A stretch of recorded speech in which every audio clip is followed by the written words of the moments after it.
मल्लीनाथ वाघमारे. आज 4-5 दिवस झालं पाणी आहे गावात. काय कशा सोय नाही, काय नाही. पाण्याचं सोय नाही. बाहेरनं पाणी आणते ते पिते ते. बाहेरनं काय तर आणल्यावर खायला ते चालू आहे. सगळ्याचं घर बुडलंय. सगळं पाण्याखाली गेलंय. सगळं घर पाक गबाळ ते सगळं गहू ज्वारी काय संसारच पाक बुडलंय. हे सगळं पाक ते झालंय. 4 दिवस झालं आमच्या गावात पाणी शिरले. कुठला नेता आला नाही का कोण आला नाही, आम्हाला विचारायला आला नाही. ही गावातली आमची गडी सगळं वर्गाने काढून आम्हाला पैसे दिले का माल आणून दिले. त्यांना बी करून खाऊ वाटलं आणि आम्ही बी खाल्ला.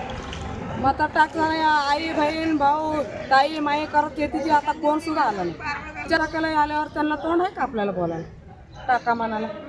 आता विचारलं कष्टाला नाही तर पुन्हा घेऊन काय करायचं आम्हाला. आम्ही बुडून चालव का रस्त्यावर चूल मांडून रात्री खाल्ला आम्ही. कोणाचं काय मदत नाही काय नाही. कोणावर विचार नाही आला नाही. कोण सुद्धा आलं नाही. गेलो वर तिकडं रोडवर तिकडं जनावर घेऊन गेलं. गहू ज्वारी काय असेल खायचं माल वाहून गेलं. दुसऱ्या गावाला जावा इकडं जावा तिकडं जावा. त्यांच्या गावानं बी पाणी आहे असं सांगून गेलं. पण त्यांनी काय आपला सेवा काय केलं नाही. काय सुद्धा नाही. असं वर्गण काढून खायला आम्ही गावातले. आमचे दीर आपली गावातली सही ग्रामस्थ सगळे मिळून आम्ही वर्गाने काढून बाया आम्ही करून त्यांना बी घातलं आणि आम्ही बी खायला.